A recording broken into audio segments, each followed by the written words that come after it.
Olá, bem-vindos à nossa análise de hoje.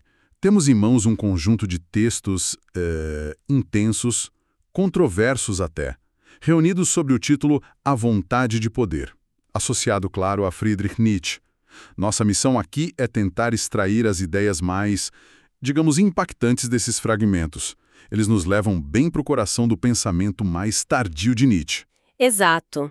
E olha, é fundamental começar com uma ressalva importante, né? A Vontade de Poder não é um livro que o Nietzsche publicou em vida, de jeito nenhum. Ah, não é um livro dele mesmo? Não como ele o teria finalizado. São, na verdade, anotações, fragmentos póstumos, coisa escrita principalmente ali na década de 1880. Entendi. Foram compilados e organizados depois, pela irmã dele, a Elisabeth Förster Nietzsche, e também pelo Peter Gast, já depois da morte do filósofo. Certo. Então, assim, embora a estrutura final não seja exatamente a que ele daria, os textos são dele, são autênticos, e eles revelam planos que ele tinha para uma obra bem maior, que ele mesmo chamava de tentativa de uma transvaloração de todos os valores. Uau! Transvaloração de todos os valores. Que nome! Forte, né? Então que a gente tenha tipo um mosaico de pensamentos, não um argumento linear, fechadinho. Exatamente, um mosaico. Mas esse mosaico gira em torno de ideias muito poderosas. Vamos mergulhar nisso. Começando talvez pela previsão meio sombria que abre esses escritos, o tal advento do niilismo. Parece que o Nietzsche sentia que algo grande estava ruindo na Europa, né? Sim, ele descreve o niilismo não como uma filosofia que você escolhe, sabe? Mas como um evento histórico, inevitável. Ele fala, tipo, a história dos próximos 2 séculos. Caramba! E seria a consequência lógica, na visão dele, do desmoronamento daqueles valores que sustentavam a cultura europeia, a famosa morte de Deus. Sim, sempre citada. Pois é, ela é um sintoma disso tudo. Quer dizer, a crença numa ordem divina, num propósito maior transcendente, isso perde a força. E essa perda de sentido não vem do nada, né? Pelo que entendi, ele aponta para a própria moral cristã como uma das causas. Meio paradoxal isso. Precisamente, é um ponto-chave. O cristianismo, vai dizer o Nietzsche, valorizou a verdade acima de tudo. A honestidade intelectual, a busca pela verdade. Ok, até aí. Só que essa mesma exigência de veracidade, essa honestidade toda, quando você aplica ela à própria fé, a moralidade que sustentava essa fé, ela acaba revelando as bases. Bases muito humanas, demasiado humanas, como ele gosta de dizer, as origens em necessidades, fraquezas, não numa verdade divina e absoluta. Entendi. A ferramenta se volta contra o Criador, digamos.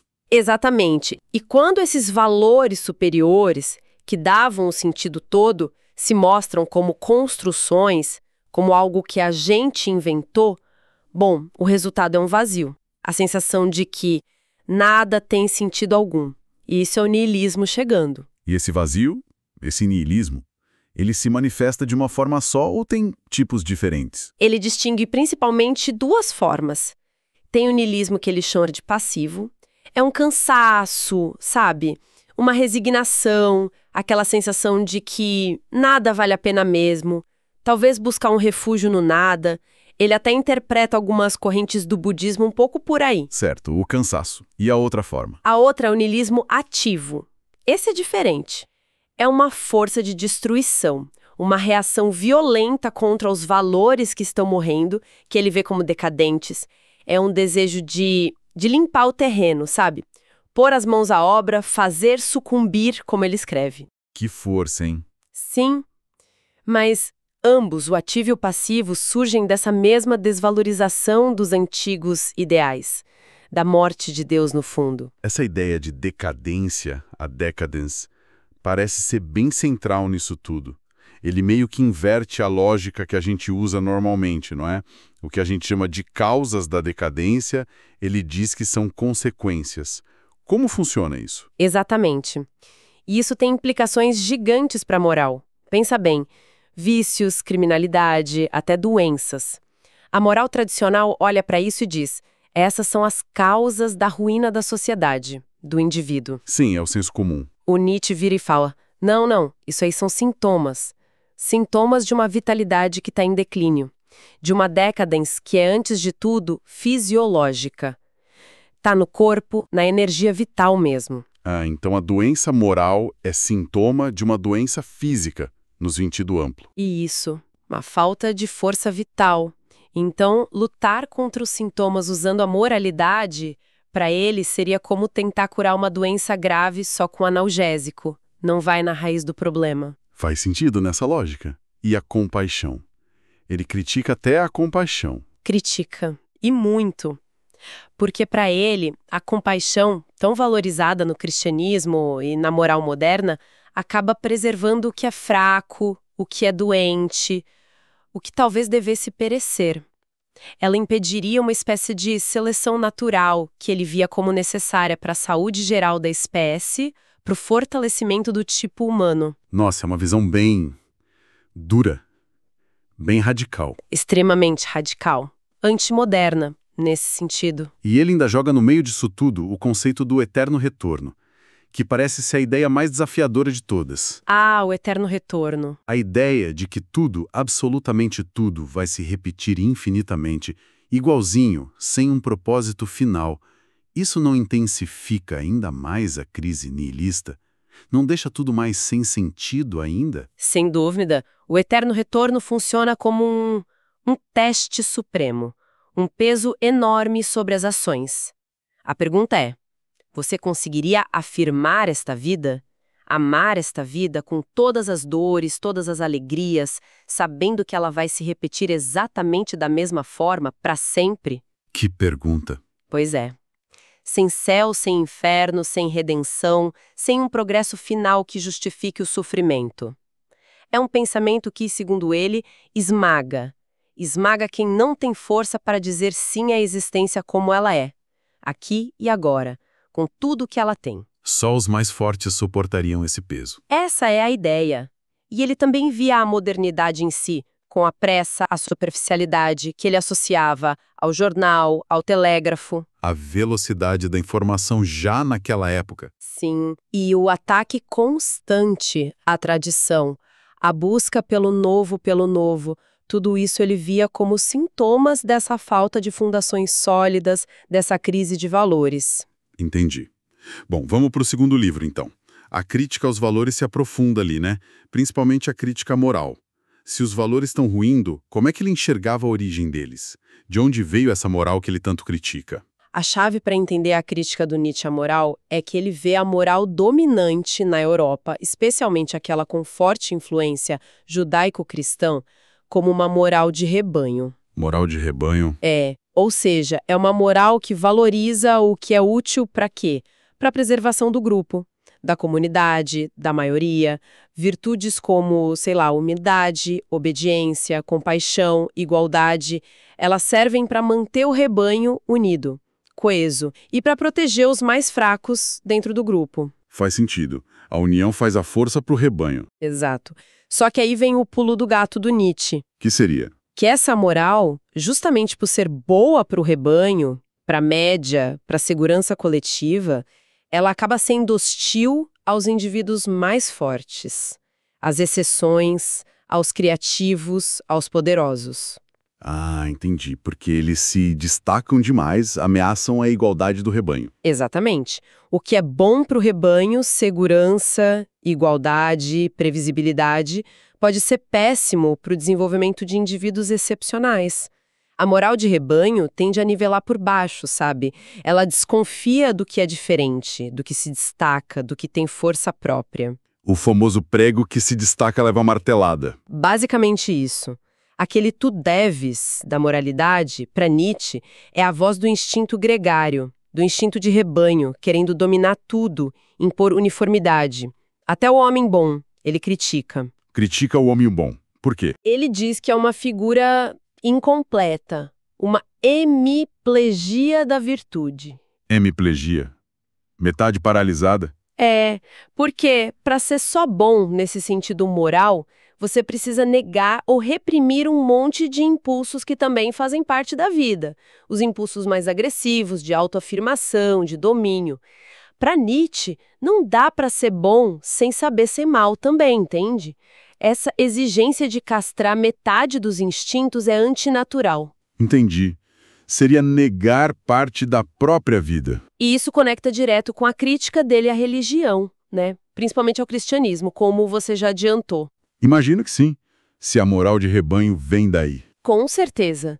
Ele viu o cristianismo histórico, não necessariamente a figura de Jesus, que ele às vezes até elogiava de um jeito peculiar, mas a igreja, Paulo, tudo que veio depois, ele via como uma espécie de revolta dos escravos na moral. Revolta dos escravos na moral? É, uma religião que nasceu do ressentimento dos oprimidos, dos fracos, dos mal-sucedidos, como ele dizia, e que, por ressentimento, inverteu os valores que ele chamava de nobres, força, orgulho, saúde, afirmação da vida, e passou a exaltar a fraqueza, a humildade, o sofrimento, a negação da vida.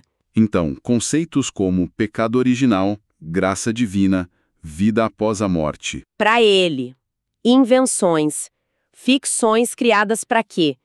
Para negar o valor desta vida, deste mundo, para culpar a natureza humana, os instintos e exaltar a impotência e a dependência de um Deus salvador. A ideia de igualdade das almas perante Deus parecia para ele perigosíssima. Perigosa por quê? Porque minava a hierarquia natural que ele via baseada na força vital, na vontade de poder. Ao dizer que todos são iguais perante Deus, você protege os fracassados, os doentes e impede a seleção, a afirmação dos mais fortes. Vai contra a vida na visão dele. É, uma análise demolidora mesmo. E ninguém escapa, né? Nem a filosofia. Não mesmo. Ele acusa muitos filósofos, especialmente a partir de Sócrates e Platão, de terem preconceitos escondidos por trás daquela busca toda pela verdade. Que tipo de preconceitos? Uma aversão quase instintiva à mudança, ao devir, ao corpo, aos sentidos. Uma desconfiança do mundo como ele se apresenta. E aí, por causa dessa aversão, eles inventam um outro mundo. Um mundo verdadeiro, eterno, imutável, perfeito, que ficaria por trás ou acima deste nosso mundo aqui, que é só aparência e engano. O mundo das ideias de Platão, por exemplo. Exatamente. Para Nietzsche, isso é sintoma de fraqueza, uma fuga da realidade. Até a vontade de verdade, aquele desejo de conhecer que parece tão nobre. Sim. Ele vai dizer que, no fundo, é uma manifestação disfarçada de outra vontade, uma vontade mais fundamental. A própria filosofia, desde os gregos, teria se tornado excessivamente moralizante. Virou um sintoma de decadence, de enfraquecimento dos instintos vitais, não uma expressão de força. E qual seria essa vontade mais fundamental? A que move tudo, no fim das contas. Isso nos leva direto para o terceiro livro e para o conceito que dá nome à obra toda, né? A vontade de poder. Exato. Chegamos ao coração da coisa. Se os valores morais e religiosos são interpretações, se a busca filosófica pela verdade também é movida por instintos, o que é que está por baixo de tudo isso? Qual é o motor? Nietzsche propõe a vontade de poder. Vontade de poder. Mas isso não é só, tipo, desejo de dominar os outros e de ter poder político? Não, é bem mais amplo que isso. Não é só o poder político ou social, embora também se manifeste aí. É um impulso cósmico fundamental, presente em tudo que existe, desde a matéria inorgânica até os organismos vivos mais complexos. Em tudo. Como assim? Ele critica a visão puramente mecanicista do universo, sabe? Aquela ideia de que tudo se explica por pressão, choque, causas eficientes. Para ele, por trás da força dos físicos, existe um mundo interno. E esse mundo interno é a vontade de poder. Um impulso interno na própria matéria. Sim, um anseio insaciável de mostrar poder, de exercer poder, de expandir, de crescer, de superar resistências, de impor a própria força e configuração sobre outras forças. Não é só a vontade de sobreviver, como dizia Darwin, mas a vontade de mais. Mais poder, mais força, mais domínio sobre si e sobre o entorno. Então, não é só autopreservação, é um impulso de expansão constante. Como isso funciona num organismo vivo, por exemplo? No ser humano. Pensa no nosso corpo. Para Nietzsche, ele não é uma entidade unificada e pacífica. É mais como uma estrutura social complexa, feita de muitas vontades de poder. Órgãos, células, instintos, todos eles estão, de certa forma, em luta e cooperação, buscando expressar e aumentar sua própria força, organizados numa hierarquia. Uma batalha interna constante? De certo modo, sim. Uma dinâmica de domínio e subordinação. E o prazer e a dor, que a gente costuma achar que são o objetivo final, buscar prazer, evitar dor. Sim, o senso comum de novo. Para Nietzsche, eles são secundários. São sinais, indicadores do estado da nossa vontade de poder.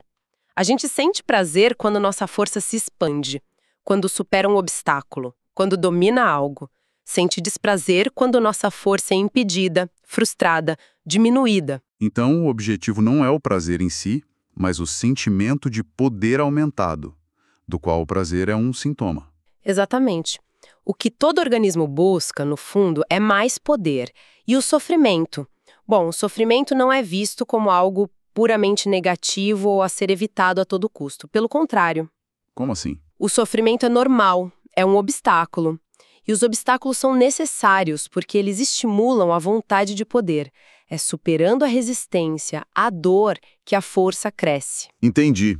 O sofrimento como estímulo. E a consciência? O nosso eu, a nossa razão. Onde fica nisso tudo? Aí é outra inversão interessante. Para Nietzsche, a consciência, o eu pensante, é algo relativamente superficial. É uma ferramenta, um instrumento que se desenvolveu mais tarde na evolução. Uma ferramenta a serviço de quê? A serviço dessa vontade de poder mais profunda, mais fundamental, que governa o organismo todo e é em grande parte inconsciente. O intelecto, a razão, a linguagem, tudo isso existe para ajudar na dominação, na organização, na expansão da vida, no aumento do poder. Nossa consciência como uma ferramenta do inconsciente. Basicamente. E até a nossa percepção do mundo é guiada por essa vontade. A gente não vê o mundo como ele é, de forma neutra. A gente interpreta o mundo a partir da nossa perspectiva, da nossa força, do que nos interessa para aumentar o nosso poder. É o famoso perspectivismo nietzschiano. Não existe uma verdade objetiva e única, mas múltiplas perspectivas, cada uma expressando uma vontade de poder. Isso muda completamente a forma de ver a natureza, o ser humano, o conhecimento. Se a vontade de poder é o motor fundamental e a moral tradicional está em crise, está ruindo, como ele imagina um caminho para frente? Isso nos leva ao último livro, né? Sobre disciplina e cultivo. Sim, exatamente. O quarto livro tenta apontar direções.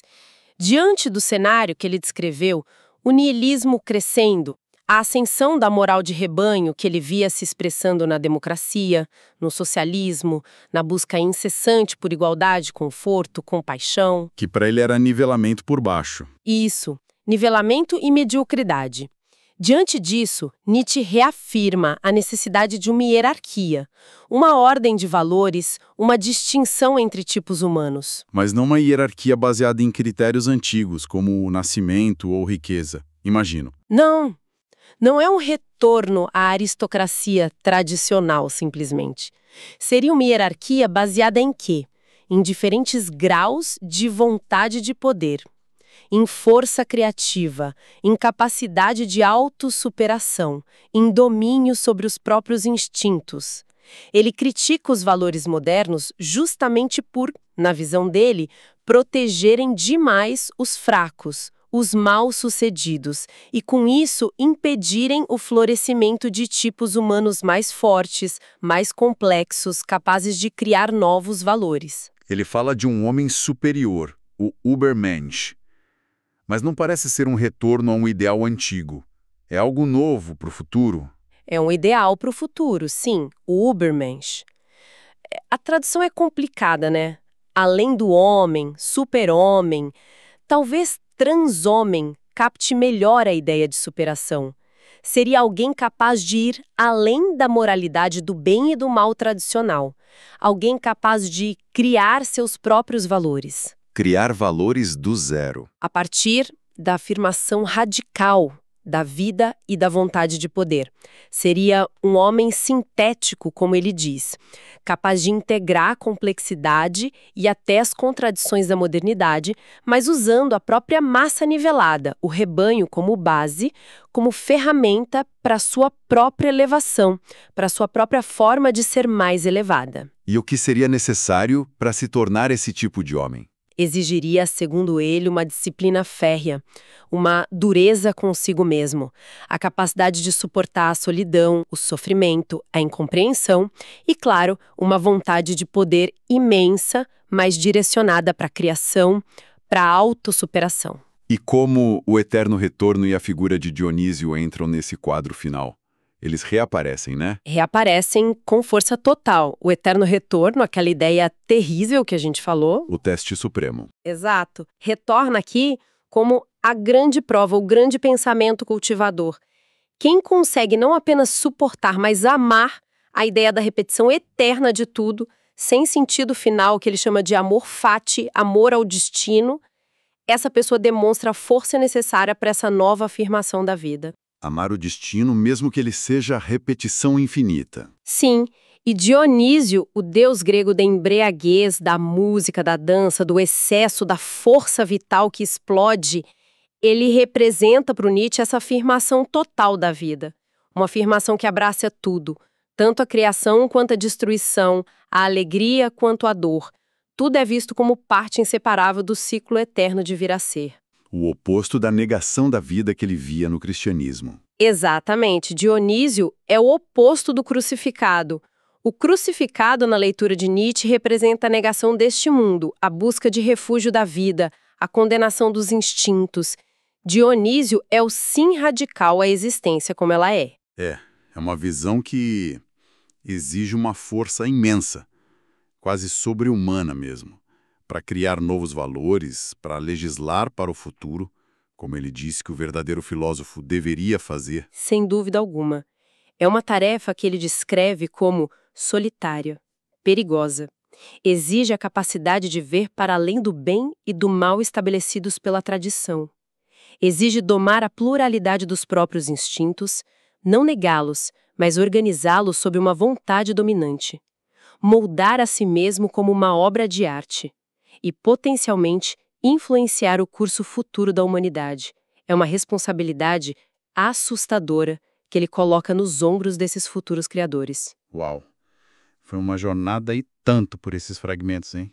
Realmente densa. Muito. Partimos do diagnóstico de um colapso de valores, o tal niilismo, passamos pela crítica radical da moral, da religião, da filosofia que sustentavam esses valores antigos, exploramos a vontade de poder como essa força motriz por baixo de tudo e chegamos nessa visão desafiadora de uma nova afirmação da vida. Uma afirmação que passa pela autossuperação, pelo amor fati e pela criação de novos valores. E talvez o ponto final para a gente pensar, para quem nos ouve pensar, seja este.